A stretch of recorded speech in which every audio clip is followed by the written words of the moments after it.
एक जन को कोई ना कोई दान मिला हुआ है। किसी को प्रचार करने का दान है, किसी को गाने का दान है, किसी को प्रार्थना करने का दान है।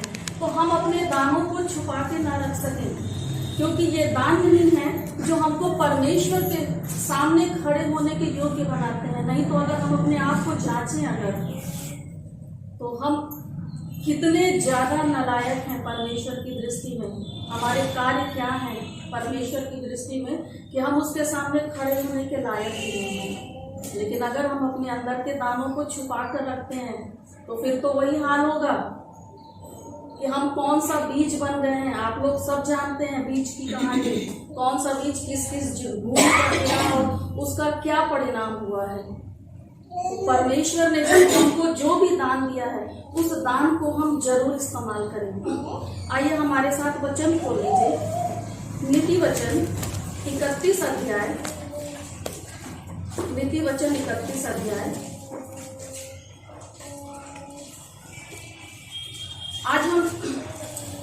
आज वुमेन्स संडे बना रहे हैं और महिलाओं के विषय में परमेश्वर ने इस वचन में बहुत कुछ लिखा है कि महिलाओं को कैसा होना चाहिए। क्योंकि महिला को जब परमेश्वर ने एक पुरुष के साथ जोड़ा था, जब हवा को बनाया था, जब देखा था परमेश्वर ने कि एक पुरुष जो अकेला है और वो अदन की वाटिका में घूम रहा है, तो उसकी साथी के रूप में परमेश्वर ने महिला को बनाया था, एक स्त्री को बनाया था और उसको कुछ कर्तव्यों से भी बांधा था।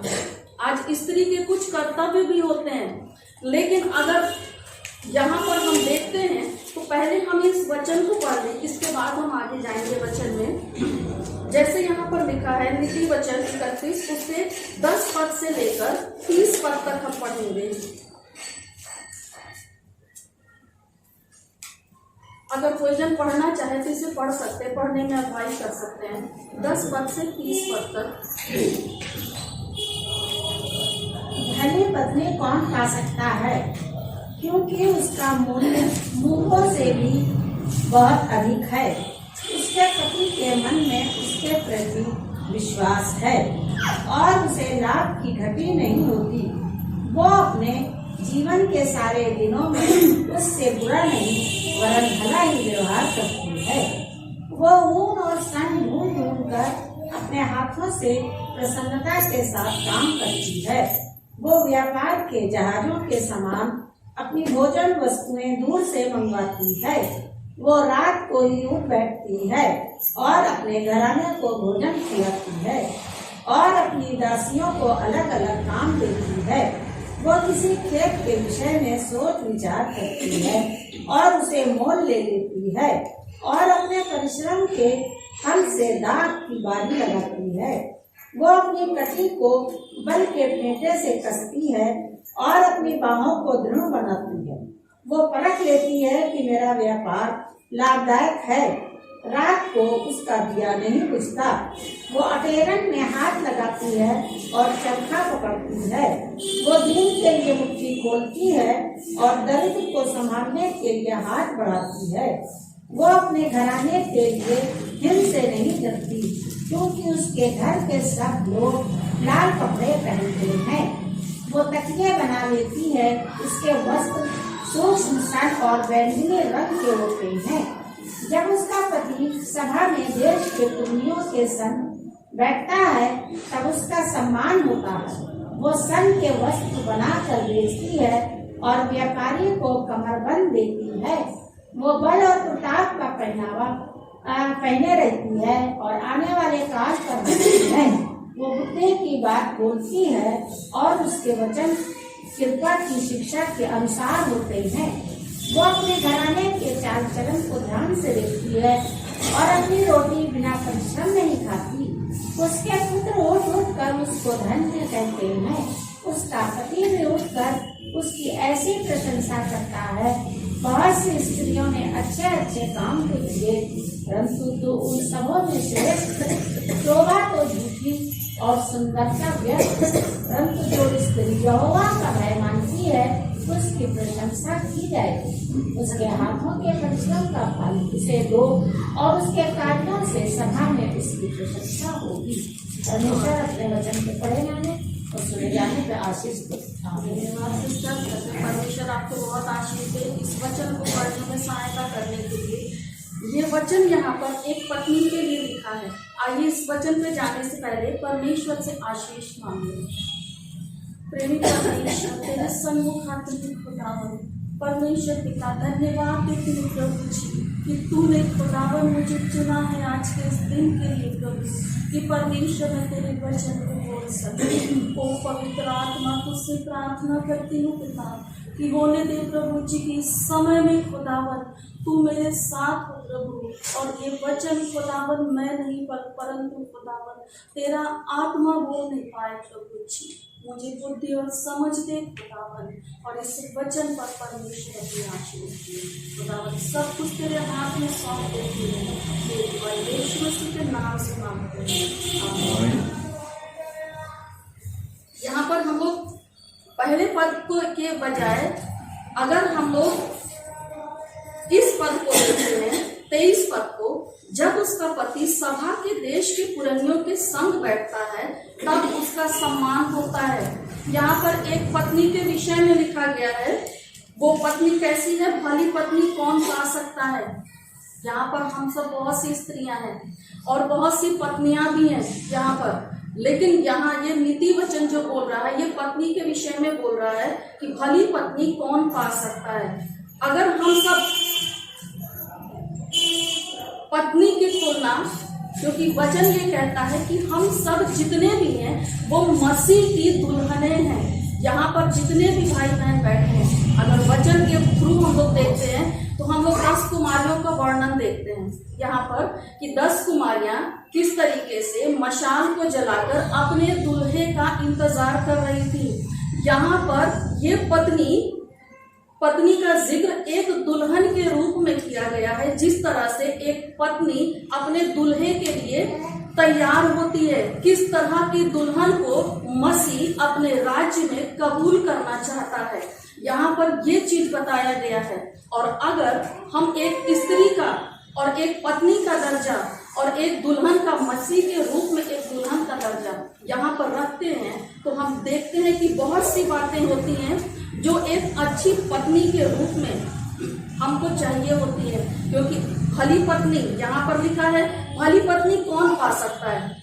अगर हम भली पत्नी का विवरण देखेंगे तो भली पत्नी की परिभाषा क्या है कि भली पत्नी अपने पति के प्रति विश्वास योग्य होती है। भली पत्नी भटकने वाली नहीं होती। भली पत्नी लोभ रहित होती है, जिसके हृदय में अपने पति से कोई अभिलाषा नहीं, कोई लालच नहीं होता है। और भली पत्नी अपने पति से प्यार करती और आज्ञाकारिता में बनी रहती है।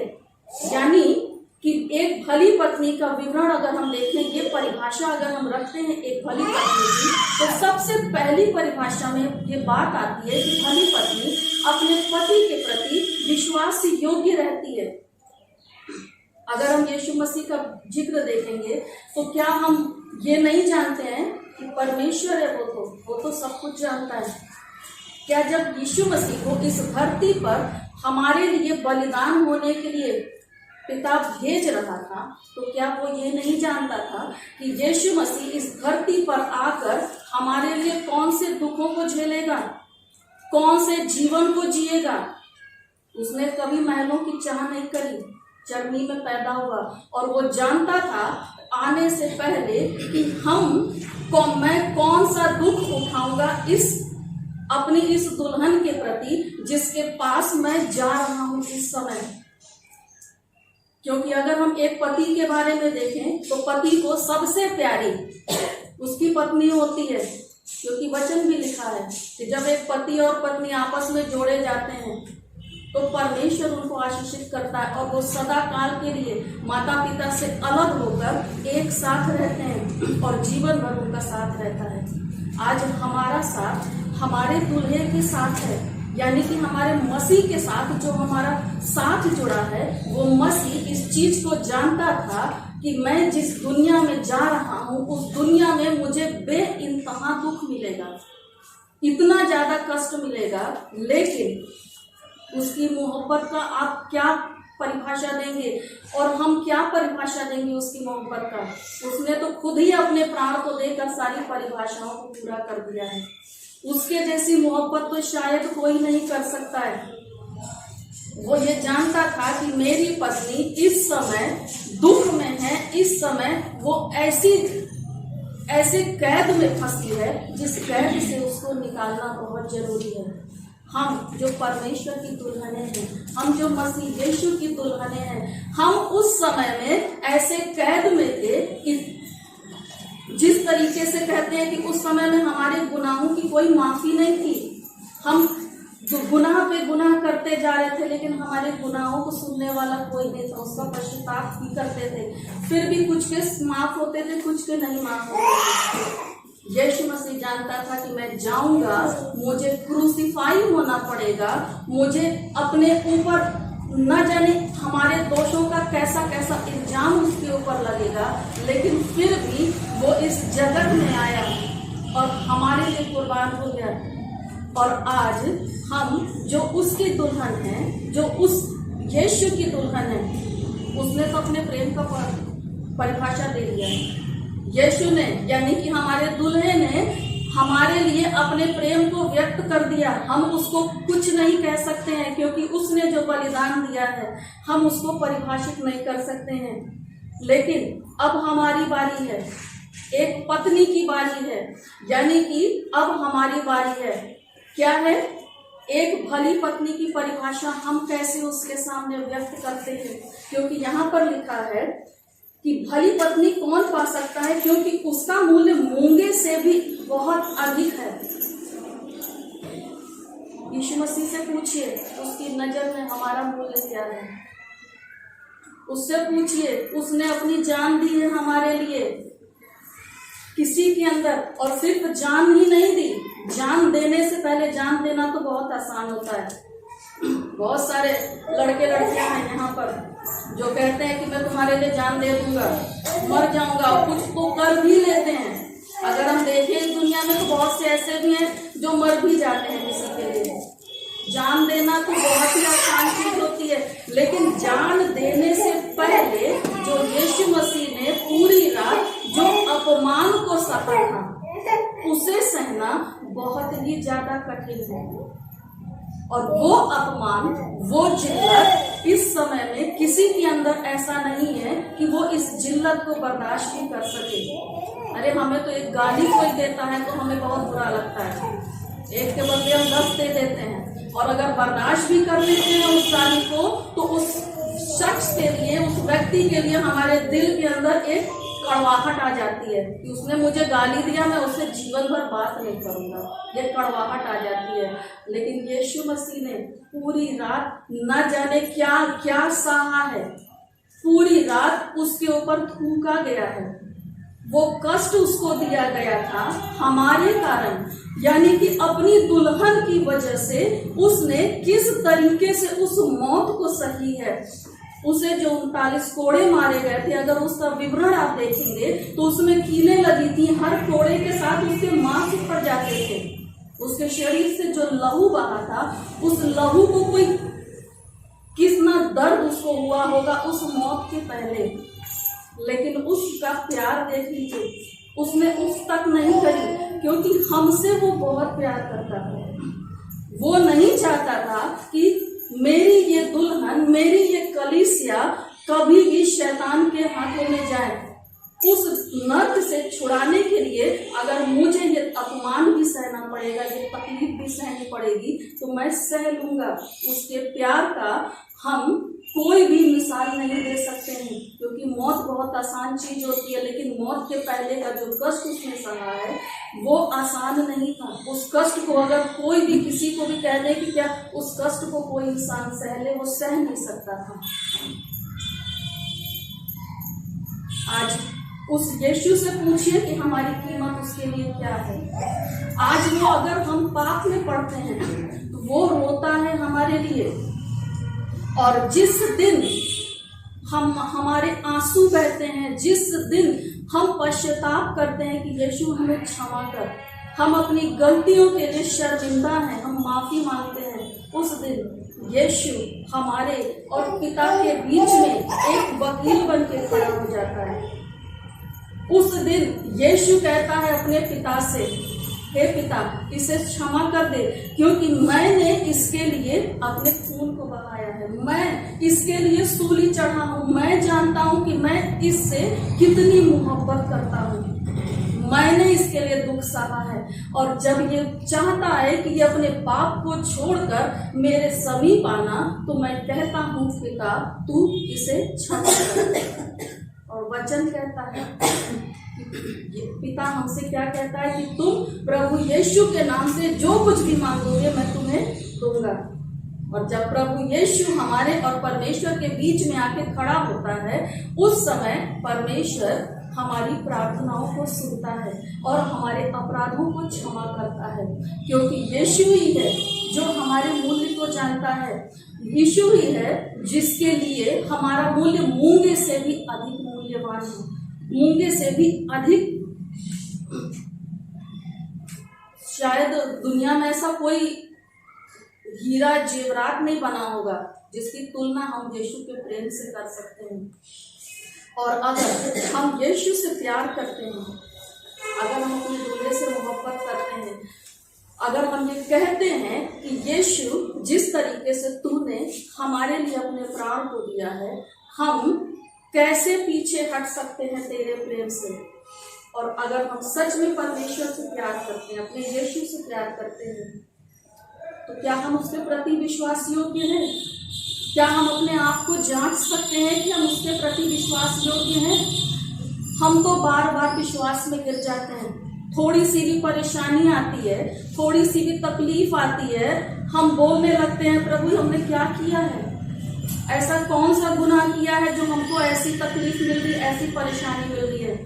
कभी बच्चों से परेशान होते हैं, कभी घर के हालात से परेशान होते हैं और तुरंत अपने प्रभु यीशु को कोसने लगते हैं। इस तरह से विश्वास है, क्योंकि परमेश्वर ने क्या कहा है, अपने पूरे सारे मन सारे प्राण से अपने परमेश्वर पे भरोसा रखें। और हम यहाँ पर थोड़ी थोड़ी बात में हमारा विश्वास तुरंत गिर जाता है। हम कहाँ हैं? हम अपने विश्वास में गिर के बार बार भटक जाते हैं। एक दुल्हन जो अपने दूल्हे के पीछे पीछे चलती है, हम अगर अपने यीशु के पीछे पीछे चल रहे हैं, अचानक शैतान हमारे कान में आकर कुछ बोलता है और हम रास्ता भटक जाते हैं। दूल्हा तो हमारा आगे आगे चला जा रहा है और हम उसके पीछे से मुड़कर कहीं और चले जाते हैं, भटक जाते हैं। कैसे? जब हम उस पर विश्वास करते हैं, जब हम अपने यीशु पर विश्वास करते हैं, तो फिर शैतान किस तरीके से हमको भटका सकता है? कैसे भटक जाते हैं? किस चीज के लालच में आकर हम भटकते हैं? कौन से लालच में आकर? अगर हम यहाँ पर दूसरा वचन देखते हैं, यहाँ पर लिखा 11 वचन में, भली पत्नी कौन पा सकता है, उसका मूल्य मूल्य से अधिक है, उसके पति के मन में उसके प्रति विश्वास है और उसे लाभ की घटी नहीं होती। कौन सा लालच है हमारे हृदय में जो हम अपने यीशु के पीछे से मुड़कर दूसरे तरफ निकल जाते हैं? ऐसा कौन सा लालच है? अगर हम देखें, जो पति अपनी पत्नी को बहुत प्यार करता है, तो उसको किसी भी भली वस्तु की घटी कभी नहीं होने दे सकता है। आप लोग सब यहाँ मौजूद हैं, सब जानते हैं, जो भी पति अपने पत्नी से प्रेम करता है, उसकी पत्नी को कभी भी किसी भी भली वस्तु की घटी नहीं हो सकती। कौन सी ऐसी वस्तु है जो उसको उसका पति नहीं देता? जब उसका पति उसकी हर एक इच्छाओं को पूरा करता, हर एक भली वस्तु से उसको तृप्त करता है, तो फिर ऐसा कौन सा लालच मन के अंदर आ गया? कौन सी बातें शैतान ने इस कलीसिया के मन में डाल दी? वो अपने यीशु से मुड़कर, अपने पति से मुड़कर शैतान के पीछे चल दी। ये एक विश्वास योग्यता से परे हट जाना है। अगर हम अपने यीशु से प्यार करते हैं, अगर हम उसके पीछे चलना चाहते हैं, तो हमें विश्वास योग्यता में बने रहना है। हमें किसी भी प्रकार से मसीह, आप कहते हैं कि हम दुनिया के सामने क्यों बोलें, दुनिया के सामने अपने हाथों को क्यों फैलाएं? शायद आज से पहले शायद मुझे भी इतना ज्ञान नहीं था, लेकिन जैसे जैसे परमेश्वर में आगे बढ़ते गए, जैसे जैसे परमेश्वर को समझते गए, परमेश्वर मुझे समझ आता गया, उस दिन से मैंने अपने जीवन में रोना बंद कर दिया है। आप मालूम होना चाहिए, मुझे मेरे आंसू बहुत कम गिरते हैं। अगर गिरते हैं तो प्रार्थना में गिरते हैं, क्योंकि मैं सोचती हूँ मैं अपने दुख को किसी से भी कहकर क्या पाऊंगी। लोग मेरे दुख को सुनेंगे, सिंपैथी देंगे और फिर अपने घर चले जाएंगे, यही तो करेंगे। लेकिन अगर अपने इसी दुख को मैं अपने पति से, यानी मैं अपने दूल्हे से कहूंगी, मैं मसीह यीशु से कहूंगी, तो वो न सिर्फ मेरे दुख को सुनेगा बल्कि उसे दूर भी करेगा। तो अपने आंसुओं को व्यर्थ बहाने से मुझे क्या फायदा है? अपने आंसुओं को परमेश्वर के सामने बहाइए। देखिए, परमेश्वर के सामने बढ़ा हुआ हाथ, ये हाथ जो आप दूसरों के सामने बढ़ाते हैं, अगर इस हाथ को परमेश्वर के सामने बढ़ाइए, देखिए ये कभी भी खाली नहीं लौटेगा। ये मेरे जीवन की गवाही है। यहाँ मेरा परिवार भी बैठा है, वो सब जानते हैं कि मुझे जब जब घटी हुई है तब तब मैंने परमेश्वर से प्रार्थना करी है, और परमेश्वर ने उसके दूसरे ही दिन कहाँ से व्यवस्था करी मैं नहीं जानती हूँ। ये मेरे जीवन की सच्ची गवाही है। परमेश्वर के सामने जब जब मैंने अपने हाथों को फैलाया है, मैं कभी भी खाली नहीं लौटी हूँ, और मैं जानती हूँ कि वो मेरा दुल्हा है, वो मेरा परमेश्वर है। और जब वो मेरा परमेश्वर है तो फिर मुझे कोई घटी नहीं हो सकती है, कभी नहीं हो सकती है, क्योंकि वो हमको घटी नहीं होने देगा।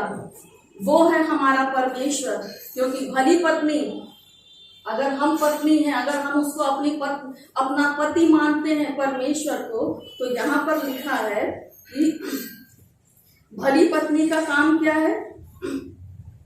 वो रात को 15 पद में देखिए, वो रात को उठ बैठती है और अपने घराने को भोजन खिलाती है और अपने दासियों को अलग अलग काम देती है। अगर हम मसीह की पत्नियां हैं तो मसीह ने हमें भी तो काम दिया है। हमारा पति जब आउट ऑफ स्टेशन होता है या कहीं गैर हाजिर होता है घर से, तो वो हम पर विश्वास रखता है कि हमारे हर एक कर्तव्यों को उसकी पत्नी यानी मेरी पत्नी पूरा करेगी। यहाँ पर यीशु मसीह इस समय आउट ऑफ स्टेशन है। यहाँ पर यीशु मसीह इस समय स्वर्ग में जा चुका है और उसने अपने हर एक जिम्मेदारियों को अपनी पत्नी को सौंप दिया है कि ये पत्नी अब उसकी हर एक जिम्मेदारी को पूरा करेगी, क्योंकि उसको ये विश्वास है कि उसके बाद उसके न रहने पर उसकी पत्नी उसकी हर एक जिम्मेदारी को पूरा करेगी। आप और हम जो उसकी पत्नियां हैं, मालूम है आपकी जिम्मेदारियां क्या हैं? अपनी जिम्मेदारियों को जानते हैं? क्या है पत्नी की जिम्मेदारी? वो रात को उठ बैठती है और अपने घराने को भोजन खिलाती है। रात को उठ बैठना यानी परमेश्वर के लिए हर समय तैयार रहना, हर समय हमें उनको भोजन खिलाना है जिनको इस भोजन की आवश्यकता है।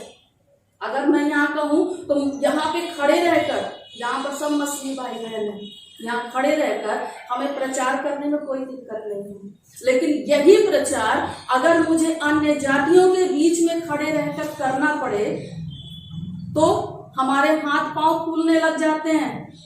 हम सोचते हैं कि कहीं हम पे लाठी डंडे न चलने लगे, हमारे ऊपर गालियां न पड़ने लगे, हम जेल में न डाले जाएं। क्या एक पत्नी जब उसका पति नहीं रहता है तो क्या वो ऐसा सोचती है कि मेरा पति अगर यहाँ नहीं है, अगर मैं अपने बच्चों को कुछ बोलती हूँ, अगर मैं अपने दास दासियों को कुछ कहती हूँ तो कहीं वो उल्टा हम पर अटैक ना कर दे? क्या वो पत्नी सोचती है? कभी नहीं सोचती, क्योंकि वो जानती है कि उसकी जिम्मेदारी है, उसके पति ने ये जिम्मेदारी उसको सौंपी है और वो अपनी जिम्मेदारी को पूरा करेगी चाहे उसकी जान भी चली जाए, क्योंकि वो एक वफादार पत्नी है। तो उसकी ये जिम्मेदारी है कि उसके पति के गैर हाजिरी में चाहे दास दासी उसको कुछ भी कहें, लेकिन उससे काम करवाना है। उसको उसके बच्चे अगर भटक रहे हैं तो उसको उनको सही रास्ते पर लाना है। आज हमारी जिम्मेदारी परमेश्वर ने हमें सौंपा है, यीशु मसीह ने हमको सौंप के यहाँ से चला गया आसमान पर कि जाओ और जाकर प्रचार करो, अन्य जातियों के बीच में जाकर प्रचार करो, उन तक इस कलाम को पहुंचाओ जिन तक ये कलाम नहीं पहुंचा है, जो आज भी अंधेरे में जी रहे हैं, जो आज भी प्रभु यीशु को नहीं जानते हैं, जो आज भी उसको नहीं जानते हैं कि उसने कौन सा दुख सहा है और क्यों सहा है।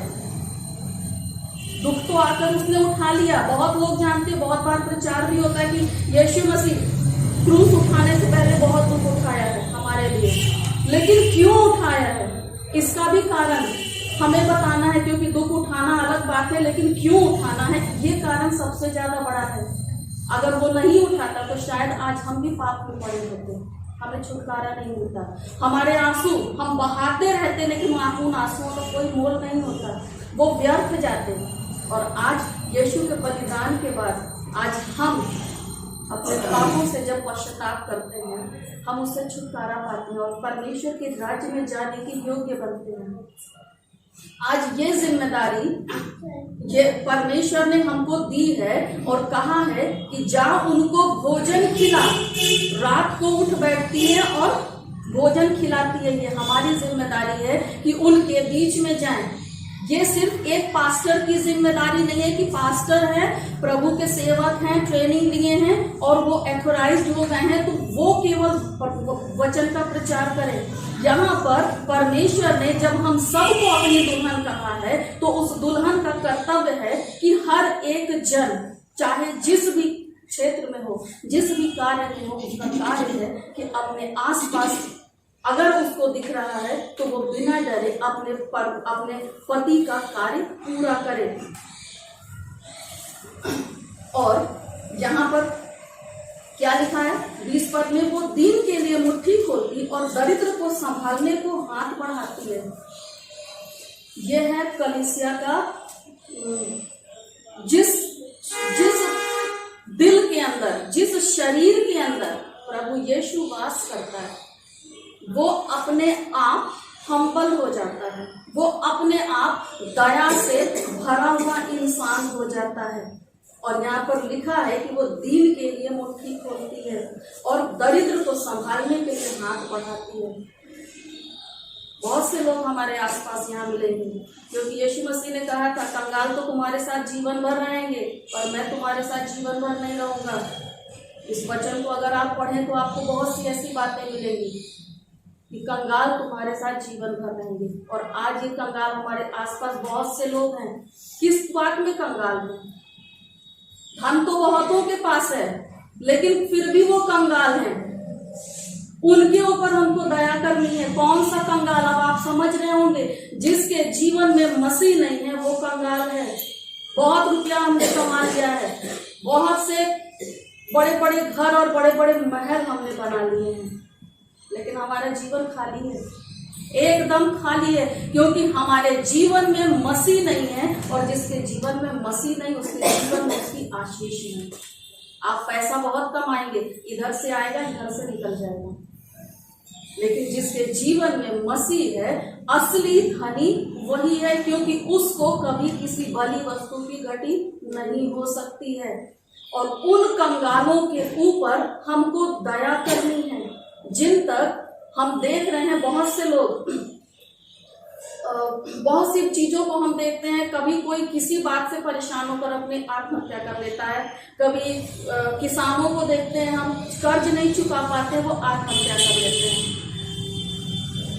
जब हम सोचते हैं इस बारे में, सुनते हैं, तो मेरा मन अजीब सा हो जाता है। मुझे ऐसा महसूस होता है कि क्या मैं ऐसे लोगों के बीच में जा सकती हूँ कभी, कि मैं उनको बता सकूं कि तुम जिस कर्ज में डूबे हो, जिस कारण तुम आत्महत्या कर रहे हो, तुम अपने शरीर को खत्म कर रहे हो, तुम एक बार अपने आप को परमेश्वर के मेज के नजदीक ला कर देखो। तुम एक बार परमेश्वर से मांग कर देखो, एक बार प्रभु को चख कर देखो। देखो तुम्हारे जीवन में जो उथल पुथल मची है वो कैसे शांत होगी।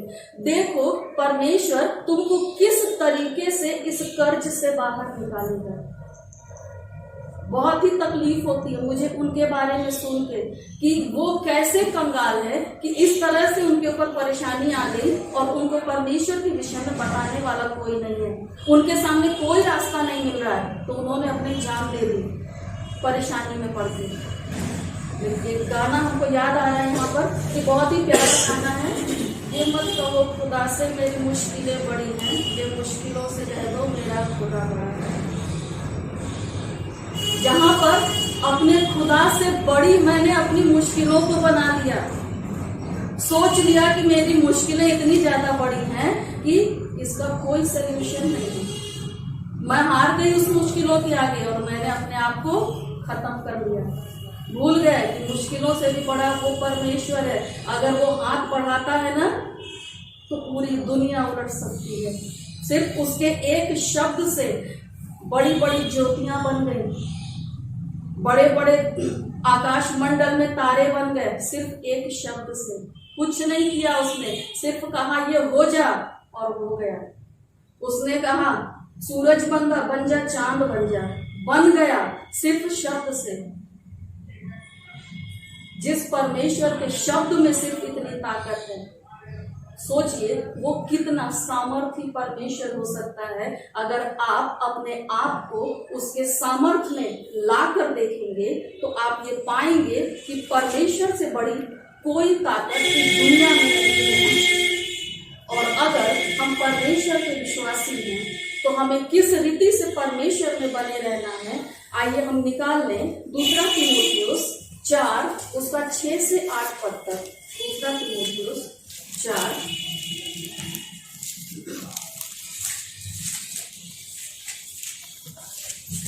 उसका 6 पद से 8 पद तक। क्योंकि मैं अब अर्थ के समान उंडेला जाता हूँ और मेरे कूच का समय आ पहुँचा है।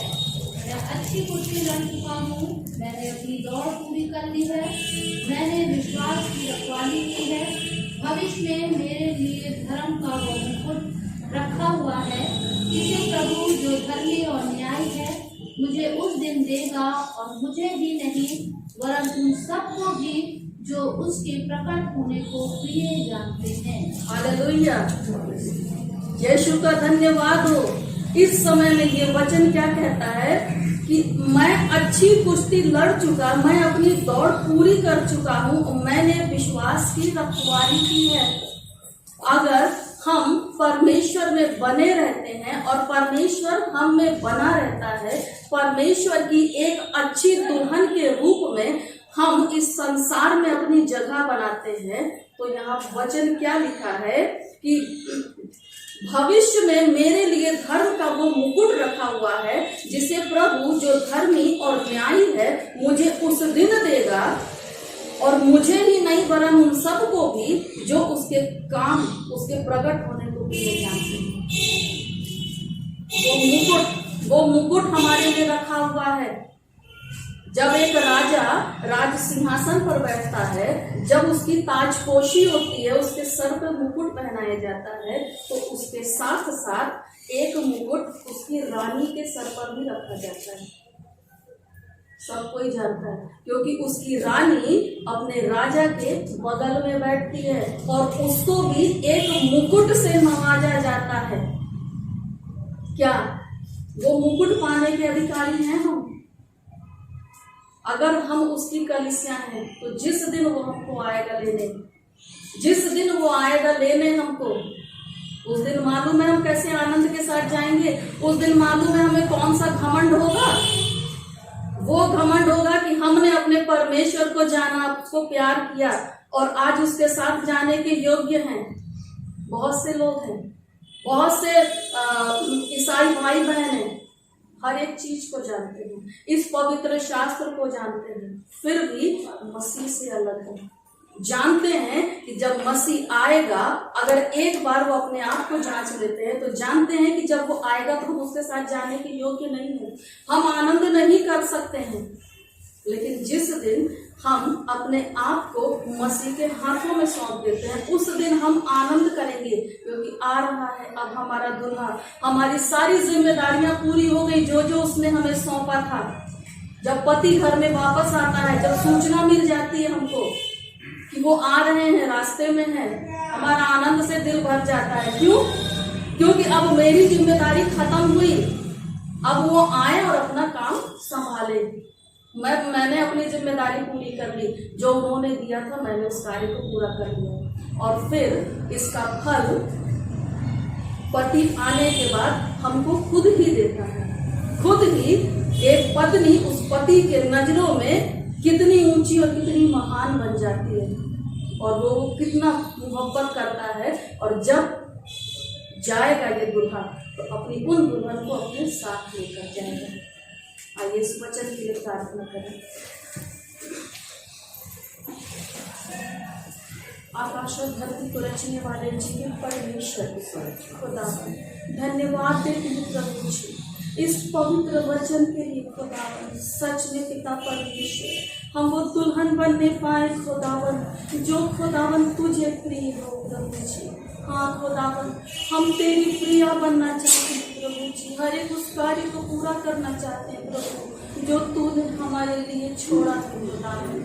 ओ प्रभु जी, अपनी नजरों से गिरने ना दे खुदावन हमें, बल्कि संभाले रहे प्रभु जी। अपनी हर एक कमियों को, हर एक घटियों को प्रभु तेरे हाथ में सौंप दे। हम जानते हैं प्रभु जी, हमारे अंदर बहुत सी कमियां हैं। हाँ खुदावन बाप, हम प्रभु जी तुझसे मांगते हैं खुदावन, हर एक घटी को, हर एक कमी को पूरा कर। और जो वरदान तूने दिया है यहाँ पर हर एक जन को प्रभु जी, वो उस वरदान को रोक कर ना रखने पाए प्रभु, बल्कि तेरी महिमा, तेरा प्याला खुदावन हर एक के हृदय से छलकने वाला हो। वो दरिया बन जा पिता परमेश्वर, कि हर एक दिल को खुदावन जो लबरेज कर दे प्रभु जी, और इस तरीके से भर दे प्रभु जी कि वो छलक जाए खुदावन। हाँ पिता परमेश्वर, तेरी महिमा से प्रभु जी में जगह भर जाए खुदावन। यहाँ पर आए सभी लोगों को खुदावन तू छू ले प्रभु परमेश्वर, और तेरा आत्मा खुदावन हर एक जन के साथ है पिता। सब कुछ तेरे हाथों में सौंप देते हैं, और ये दुआ यीशु मसीह के पवित्र नाम से मांगते हैं। धन्यवाद।